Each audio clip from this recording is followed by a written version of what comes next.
하나님 말씀은 마가복음 1장 14절부터 15절까지 말씀인데요. 신약성경 53면입니다.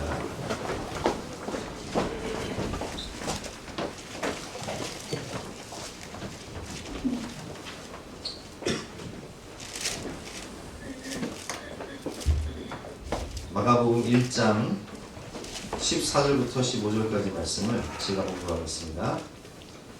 요한이 잡힌 후 예수께서 갈릴리에 오셔서 하나님의 복음을 전파하여 이르시되 때가 찼고 하나님의 나라가 가까이 왔으니 회개하고 복음을 믿으라 하시더라. 아멘. 오늘은 왕의 십자가라는 제목으로 본 말씀을 의지해서 함께 은혜를 나누도록 하겠습니다. 여러분, 왕들의 생활은 어떨까요? 우리가 살고 있는 시대에도 왕들이 있습니다. 우리나라에는 왕이 없지만 왕이 있는 나라가 있어요. 우리 동남아시아에 가면 브루나이라는 국가가 있습니다. 인구가 한 45만 명 정도 돼요. 45만 명이면 우리 남양주 인구보다도 더 작은 나라인데, 그 나라는 참 축복을 받아서 거기 석유가 나요. 그래서 그 왕이 얼마나 참 부귀영화를 누리는지 공식 재산만 약 40조 원이 됩니다. 그래서 이 왕이 보유한 차가요 한 7,000대 정도 있다고 해요. 근데 그 7,000대 중에는 롤스로이스 한 대만 있어도 정말 귀한 롤스로이스가 600대, 페라리가 450대, 벤틀리가 380대, 경주용 차인 맥라렌 F1까지 해서 이 차량의 가치만 해도 6조 5,875억 원. 어마어마하죠. 인구 45만 명의 나라가 이런 왕이 이런 부귀영화를 누리고 있다면, 그렇다면 사우디아라비아 같은 경우는 어떨까요? 사우디아라비아에 왕자가 있지 않습니까? 빈살만이 우리나라에 얼마 전에 왔단 말이에요. 왔는데 2022년에 한국을 방문했을 때 네옴시티라는 그 거대한 사막의 도시건설건으로 왔는데 약 2주 동안 롯데호텔 한동을 다 빌려고 했어요. 수행원들 묵으라고 방 400개 있는 한동을. 왜냐면 이 사람 재산은요 2022년 기준으로 약 2조 달러, 우리나라 돈으로 따지면은 한화 약 2,900조 원, 2,900억 원이 아니라 2,900조 원이라고 합니다. 그러니까 뭐 롯데호텔 한동 2주 동안 빌리는 건 그야말로 껌값인 거죠.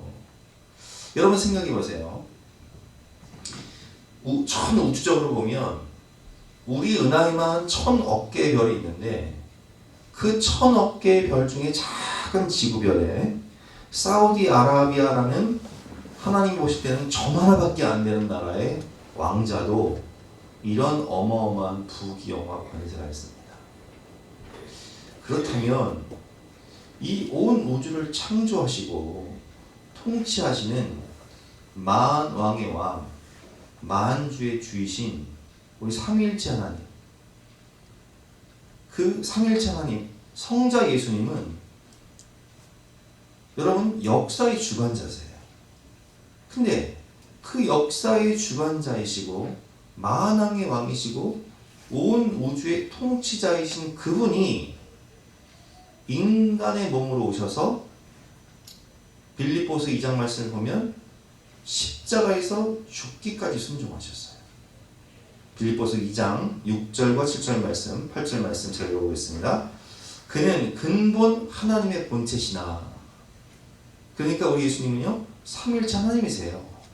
성자 예수님이세요. 하나님의 본체시나 하나님과 동등됨을 취할 것을 여기지 아니하시고 오히려 자기를 비워 종의 형체를 가지사 사람들과 같이 되셨고 사람의 모양으로 나타내사 자기를 낮추시고 죽기까지 복종하셨으니 곧 십자가에 죽으십니다. 십자가는 무엇이냐? 십자가는 로마가 전 세계를 정복하지 않습니까? 그래서 모든 길을 로마가 통한다. 그래서 이 세상을 통치하기 위해서 만약 로마의 정권에 반역하는 사람이나 혹은 살인을 저지르거나 혹은 이제 무리를 지어서 강도짓을 하거나 이런 사람들을 엄벌을 주기 위해서 시범 케이스로 만든 사형틀이에요. 그래서 십자가에 못 박혀 죽는다는 것은 벌거벗은 몸으로 수칠당하면서 손과 발목에 못이 박혀서 아주 고통스럽고 잔인하게 죽이기 위한 사형틀이란 말이에요.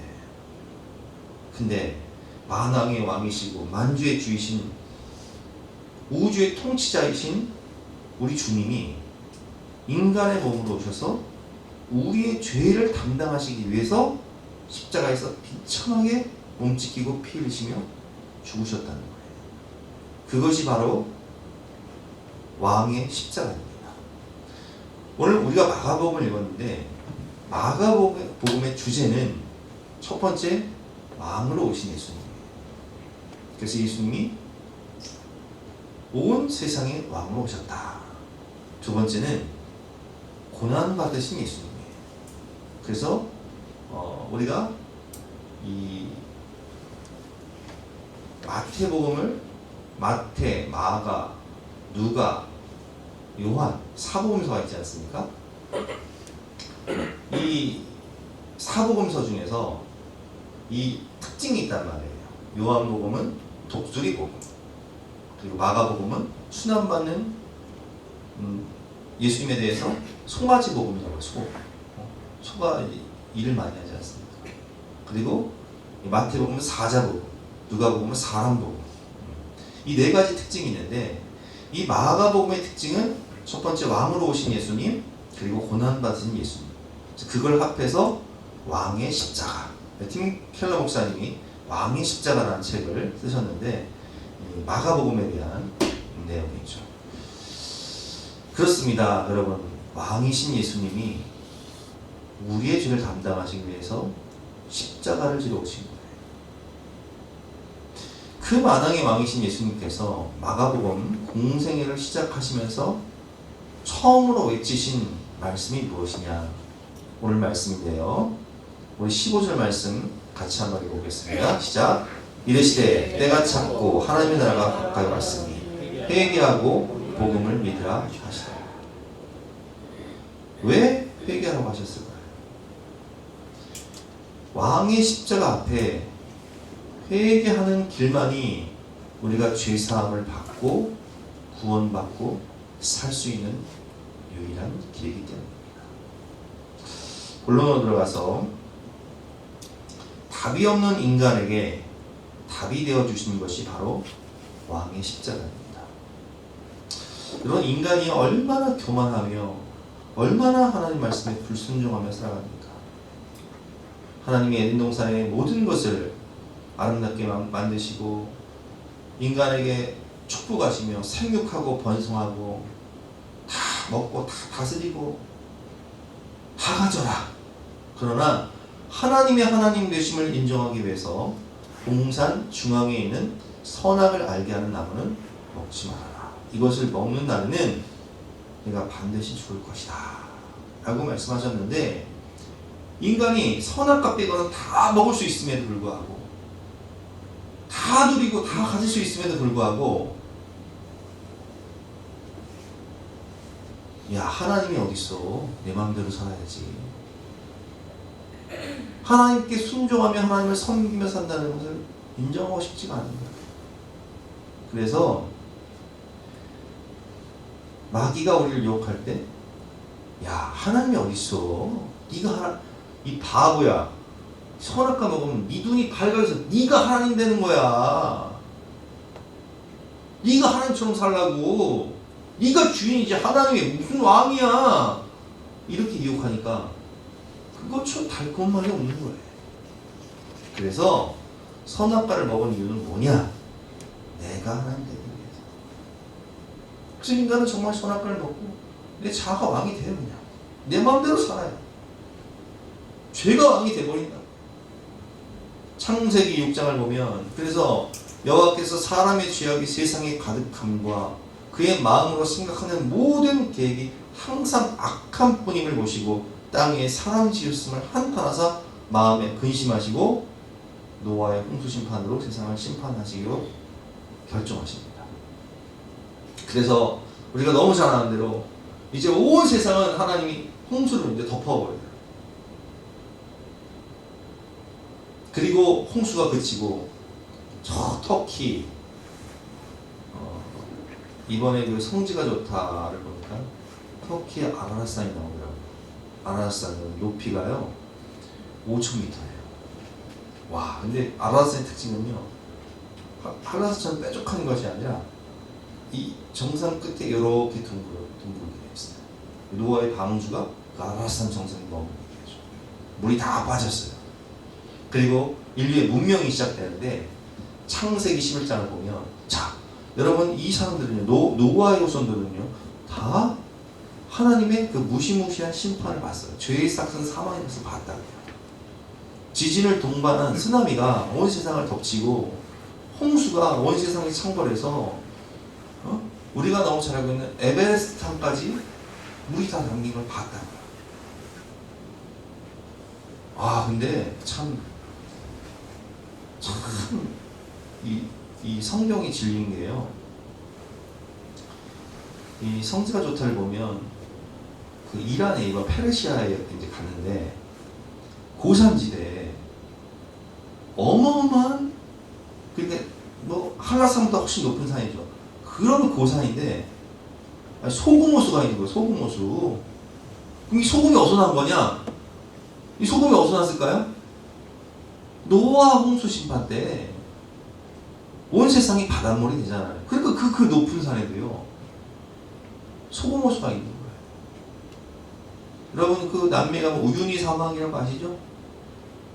이번에 뭐 태계일주 그 기안84 갔잖아요. 거기 그거 무슨 호수예요? 소금호수예요. 그 고산지대 안데스 높은 산맥에 어떻게 그렇게 소금호수가 그 위에 있을 수 있을까요? 노아 홍수 심판 때 하나님이 온 세상을 바다로 만드셨고, 이것밖에 해석할 수 있는 길이 없어. 그래서 이제 죄의 싹이 사망인 걸 다 봤잖아요. 그러면 죄를 버려야 돼요? 못 버려야 돼요? 버려야 되는데 죄는 못 버려. 죄는 못 버리겠다는 거예요. 그래서 창세기 11장을 보면 인간들이요 결집하기 시작합니다. 자, 우리가 성읍과 탑을 건설하여 성 안에서 마음껏 죄짓다가 또 하나님이 홍수로 세상을 심판할 수 있으니까 탑을 어디까지? 하늘 꼭대기까지 높게 쌓자. 여차하면 도망가자는 거예요. 무슨 얘기냐? 죄는 못 버리기 때문에. 그리고 그 탑 꼭대기에 누구 이름을 내요? 우리의 이름을 내고. 무슨 하나님을 예배하냐?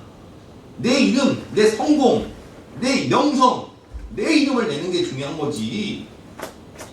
이게 무슨 사상이냐? 이게 인본주의예요. 하나님 없는 인간이 왕이다.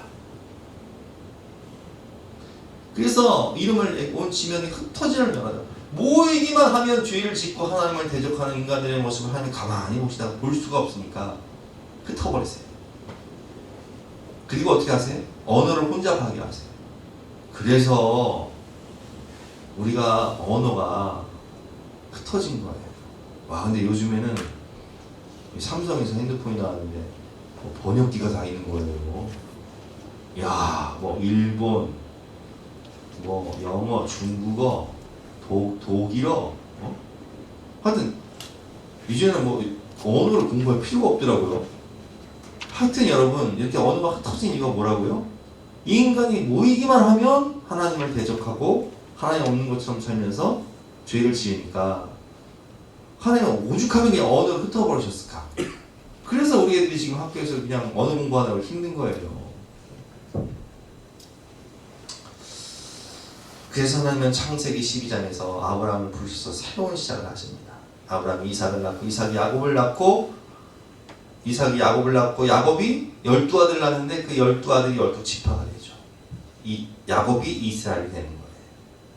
자, 이 하나님의 은혜로 가족이 민족이 된 그 이스라엘 백성들은 출애굽을 경험하고 가나안 정복 전쟁을 통해서 가나안 땅의 축복과 은혜를 받습니다. 근데 그 뒤에 어떻게 살아요? 사사기를 보세요. 에이, 하나님이 어딨어? 그때 왕이 없으므로, 왕이 없다는 것은 하나님의 왕 되심을 인정하지 않는다는 거예요. 자기 소견에 옳은 대로 행하였더라. 이 말씀 무슨 뜻이에요? 하나님이 어딨어? 인간이 왕이지. 내 맘대로 살아야지. 사사기의 결론이에요, 이게. 사사기 내용은 쳇바퀴예요. 어떤 쳇바퀴입니까? 인간이 하나님을 떠나서 범죄하고 죄 짓고 우상 섬기면 하나님이 이방 나라들을 통해서 징계해요. 블레셋, 미디안, 암몬, 모압 이런 이방 나라를 통해서 징계합니다. 그럼 그때야 하나님 잘못했어요. 하나님 살려주세요 하고 눈물로 회개. 그러면 하나님께서 사사들을 보내주세요. 13명의 사사들. 온니엘, 뭐 오세, 삼드기가, 돌야, 입산의 앞산 13명. 신대원 날 때 이렇게 외웠어요. 오세, 삼드기가, 돌야, 입산의 앞산. 13명의 사사들을 통해서 쳇바퀴가 계속 도는 거야. 이게 수백 년이에요. 여러분, 사사기의 결론이 무엇입니까? 세상이 암흑천재가 되는 거예요. 한 지파가 초토화돼요. 동성애가 창궐하고. 하나님의 은혜로 통일한 국을 세워서 다윗과 솔로몬 시대에 온 세상을 정복을 하죠. 그런데 솔로몬 때 또 이방 여인과 결혼을 해서 이방의 신상들을 하나님의 성전에 갖다 놔요. 그 결과 북이스라엘과 남유다 나라가 갈라지고 하나님은 끊임없이 선지자를 보내서 그들을 책망하시고 하나님께 돌아오라고 권면하지만 북이스라엘은 초지일간 바알과 아세라를 섬기면서 금송아지를 섬기면서 하나님을 대적하고 남유다는 오락가락 하나님도 섬기고 바알과 아세라도 섬기면서 오락가락 하다가 결국은 아수르와 바벨론에 의해서 철저히 멸망당하고 예루살렘 성은 완전히 파괴되고 성전도 무너지고 3분의 1은 칼에 죽고 3분의 1은 질병에 죽고 3분의 1은 포로가 되어서 벗은 몸으로 바벨론에 끌려가 징계를 당하지 않습니까? 그게 성경의 결론이에요. 인간은 답이 없다. 그 하나님의 놀라운 은혜와 축복을 받았음에도 불구하고 하나님을 대적하고 배신하며 자신이 왕이 되고 죄가 왕이 되어 사는 이 타락한 인간의 모습, 그 결과는 비참한 포로 생활. 그리고 성경을 통해 본 이스라엘 백성과 세계사는요 똑같이 흘러갑니다. 세계를 정복했던 로마가 기독교 국가가 되죠. 근데 하나님의 말씀대로 살지 않아요. 변질되고 타락하고. 그래서 종교개혁을 통해서 기독교가 탄생하게 되는데 종교개혁을 통해서 기독교가 탄생한 유럽의 모습은 어떻습니까? 지금 여러분 유럽을 가보면요, 스위스 같은 나라, 뭐 프랑스, 독일, 영국 교회가 얼마나 하나님의 영광, 주님의 몸된 교회가 동네마다 가장 아름답게 지어져 있죠. 지금은 다 관광지예요. 교회 건물은 있는데 주일날 예배드리는 성도가 없어요. 여러분 독일 같은 나라는요, 그냥 나라에서 목회자들 월급을 줘요. 공무원이에요, 공무원. 근데 주일날 예배를 드리러 가면 어마어마한 건물인데 10명, 5명 예배 드려요. 어떻게 된 거예요, 이거? 세상에 르네상스, 문예의 보험을 통해서 진화론적인 사상을 통해서 대학이 막 생겨나면서 대학에서 뭘 가르치냐? 인본주의 가르치는 거예요. 신학이 자유주의 신학이 생겨난 거예요. 야, 무슨 성경이 하나님의 말씀이냐? 성경은 이거는 인간이 쓴 책이야 하면서 성경을 문학적으로 보고 성경을 철학적으로 보고 성경을 하나님의 말씀인 성경을 그냥 인간의 책으로 전락시켜버렸어. 그러니까 성경 말씀이 하나님의 말씀이 아니니까 순종할 필요도 없어. 그게 자유주의 신학이에요. 그러니까 교회 나갈 필요도 없어. 뭐냐면 에이 하나님이 어딨어. 인본주의가 창궐한 거예요 그냥. 여러분 미국은 어떻습니까? 미국은 청교도 국가예요. 아예 신대륙을 찾아 떠난 사람들은 믿음 생활 잘하기 위해서, 그래서 그들은 그 신대륙에 도착하자마자 집부터 지은 게 아니라 교회부터 지었어요. 철저히 가정에서 그냥 이 청교도적 교육을 했다고요. 그렇게 200년을 잘 흘러갑니다. 그런데 케네디 때부터 이제 학교에서 성경 가르치면 안 돼. 그리고 지금 미국 보세요 여러분. 동성결혼 합법화, 마리아나 합법화. 뉴욕 같은 도시는요 이 마리아나 냄새 때문에 길거리 걸을 수 없다는 거예요. 뉴욕에서 유학을 하고 온 은지가 그러더라고요. 학교에서 마리아나를 안 피는 사람이 없대. 자기 빼고는. 의례 동성애는 그냥 당연한 거예요. 그래도 여러분 유럽이나 미국은요 200년 이상 500년 이상 믿음 생활 잘했어요.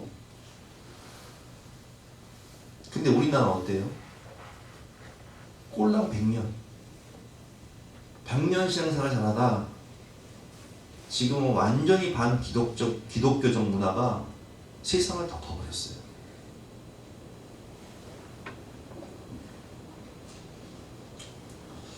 여러분 우리나라는 하나님의 은혜로 정말 세계에서 유례 없이 기독교 복음이 들어오기 전에 먼저 성경을 받아들인 나라예요. 한국어 성경을. 1907년 대부흥운동을 통해서 정말 동방의 예루살렘이 평양이었어요. 흰옷 입은 사람들이 주일마다 예배당에 가득했다고요. 그런데 그런 나라가 하나님의 은혜로 세워진 나라. 여러분 우리가 참 일제 36년 동안 침탈을 당할 때 우리 믿음의 선조들이요 정말 믿음으로 기도해서 얼마나 조국의 독립을 위해서 애를 썼습니까? 우리가 잘 아는 대로 유관순 기독교인이에요. 윤동주 기독교인이에요. 우리가 다음 주에 후쿠오카를 가는데 여러분 그거 알고 계십니까? 윤동주 시인과 그 사촌 형제가 지내던 사촌이 있어요. 두 분 다 우리 그 연세대학교를 다녔는데 독립운동 했다고요. 근데 어디서 죽었는지 아세요? 우리가 다음 주에 갈 후쿠오카에서 죽었어요. 후쿠오카 형무소. 여러분 그래서 우리가 후쿠오카를 가면요 후쿠오카 형무소가 있습니다. 거기가 윤동주와 그의 사촌이 순교한 곳이에요. 독립운동하다가. 우리의 힘으로는 독립을 하고 싶은데 힘이 없어. 정말 하나님의 은혜로 기적적으로 8.15 강복을 맞이하게 되죠. 그리고 우리가 자유민주주의 국가를 세웠어요. 공산주의가 아니라 자유민주주의 국가를 세우고 처음으로 국회를 열 때 이승만 대통령이 당시 국회의원이고 목사였던 이윤영 목사님에게 기도를 부탁해요. 그래서 세계에서 유례 없이 기도로 국회를 시작한 나라가 우리나라예요. 미국 다음으로 기도로.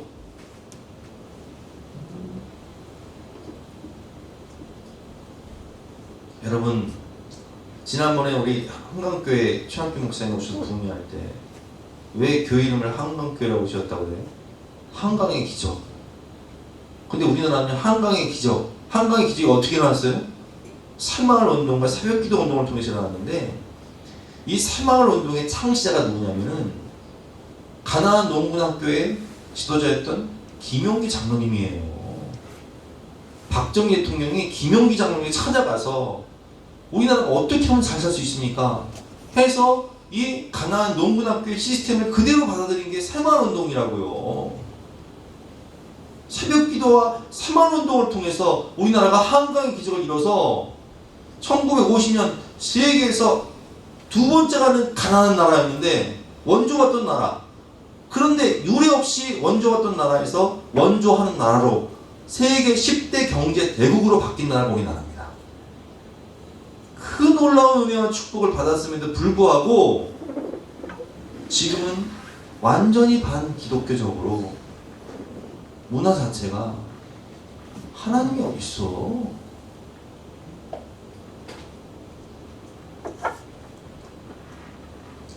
하나님을 무시하고 하나님 없는 것처럼 살아가죠. 근데 더 큰 문제는 뭐냐?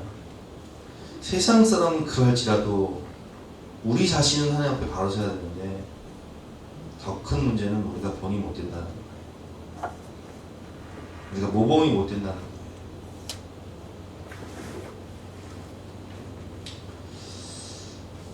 제가 성경을 읽다가 이제 연초에 우리 성경통독 하잖아요.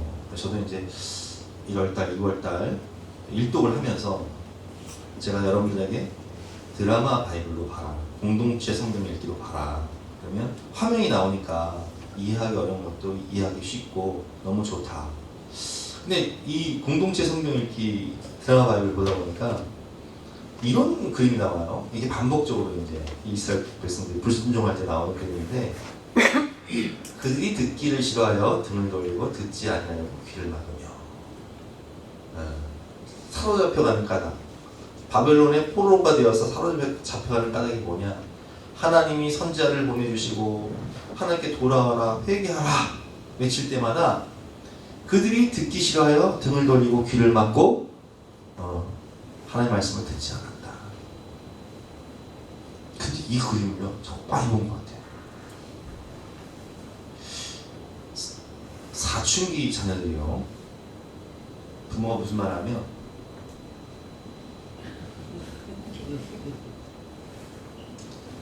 와, 그래서 엄마들이 그겁니다. 야 이년아, 애놈아, 꼭 너 같은 놈, 꼭 너 같은 년 나서 너도 똑같이 당해봐라. 그러면 애들이 뭐라고 줄 아세요? 내가 왜 이런 게 아니라, 아니 어떻게 나한테 그런 말 할 수 있어? 엄마가 어떻게 나한테 그런 말 할 수 있어? 지가 하는 짓을 아는 거지. 그쵸? 근데 그 모습이 다 우리 모습이에요. 하나님 말씀하셔도 들어 처먹질 않아.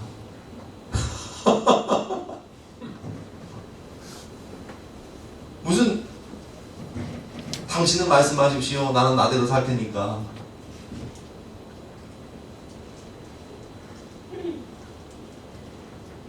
저는 그래서 이 성경을 읽다가 이 모습이 꼭 우리 모습인 거예요. 이 모습이 요게 꼭 나 같더라고요. 이게 꼭 우리 같더라고요. 우리는 우리 자녀들을 통해서 우리 자신을 바라봐야 돼요. 야, 하나님이 놀라운 은혜와 축복을 주셨음에도 불구하고, 그 출애굽과 가나안 땅의 축복을 주셨음에도 불구하고, 하나님이 모든 은혜와 모든 걸 누리게 하셨음에도 불구하고 하나님 말씀을 듣고도 귀를 막고 하나님 없는 것처럼 살아가는 불순종의 삶. 하나님 말씀을 알고도 순종하지 않는 우리의 모습. 여러분, 그렇습니다. 사실은 모든 것이 우리 탓이에요. 모든 것이 저와 여러분의 탓이에요. 우리가 본이 되지 못하기 때문에. 그래서 세상을 변화시키지 못합니다. 오늘 결론입니다. 그렇기 때문에 우리는 왕의 십자가 앞에 나가서 회개해야 돼요. 뭘 회개해야 됩니까? 우리가 교만했습니다. 우리가 귀를 막고 하나님의 말씀을 듣지 않고 불순종하며 살았습니다. 우리가 여전히 말로는 하나님의 백성이라고 하면서 내 마음대로 살았습니다. 여러분, 사순절기합니다. 답이 없는 인간의 교만과 불순종, 그래서 지옥에 갈 수밖에 없는 우리를 위해서 구약의 결론이죠. 답이 없다. 그래서 예수님 오신 거예요. 답이 되시기 위해서 십자가를 지러 왕이신 그분께서 이 땅에 오셨다. 빌립보서 2장 6절 말씀, 그는 근본 하나님의 본체시나 인간의 몸으로 오셔서 죽기까지 복종하신 이유는 답이 되어 주시기 위해서. 여러분, 그거 아십니까? 예수님의 초림은 우리를 위해서 십자가를 지시기 위해서 순환받으러 오신 예수님이시지만 재림은 심판주로 오시는 왕이세요. 그래서 우리는 지금 잘해야 돼요. 십자가 앞에 철저히 회개하고 하나님을 두렵고 떨림으로 회개해야 돼요.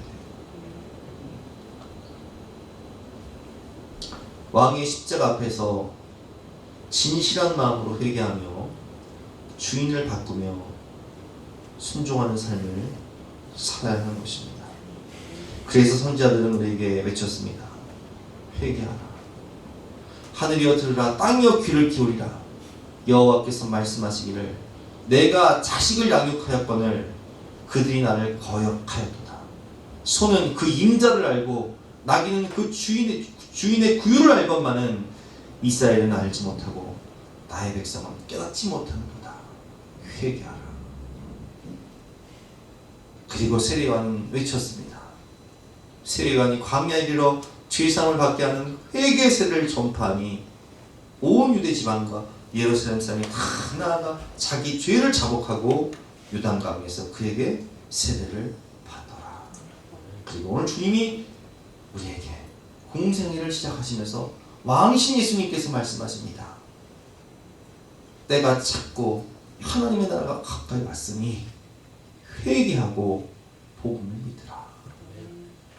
그리고 제자들도 도와주었습니다.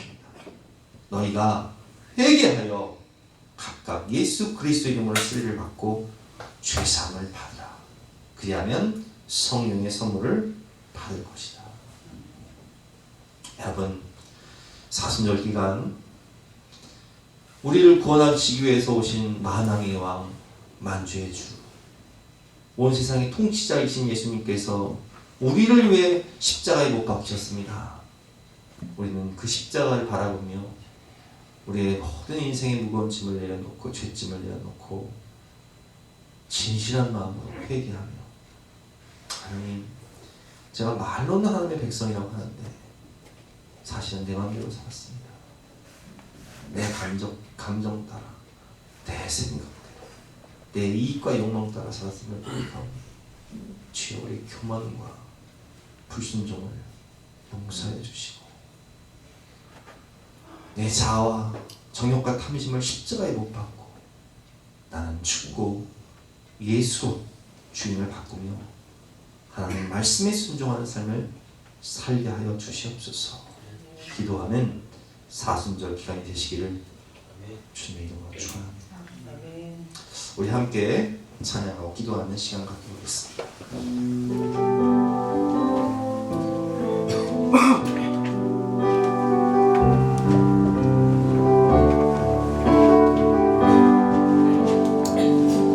모든 능력과 모든 원세 모든 것 위에 위엄하신 주님, 세상이 증명할 수 없는 지혜 모든 마음을 창조하셨네. 모든 나라와 모든 목자 이 세상 모든 영이 온도다. 이 세상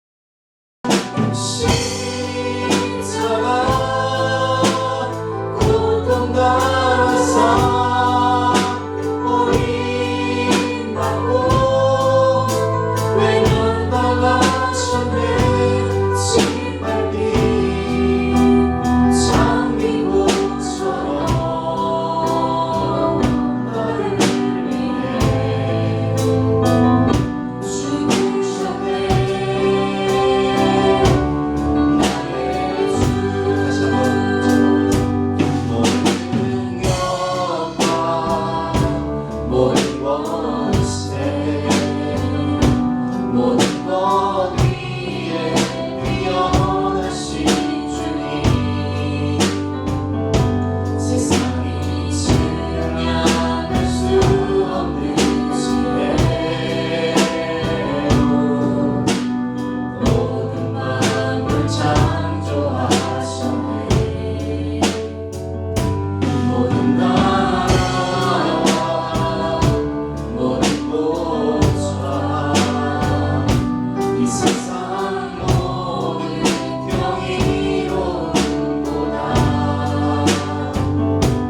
이 세상 모든 값진 보물보다 더욱 위하신 나의 주님,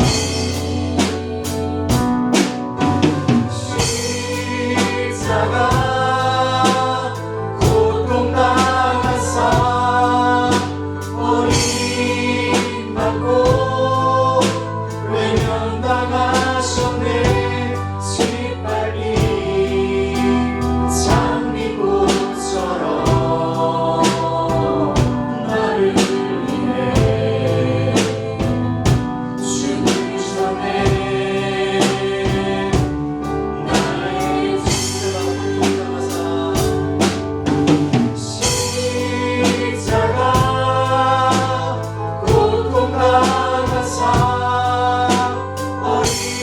버림받고 외면당하셨네. 짓밟힌 장미꽃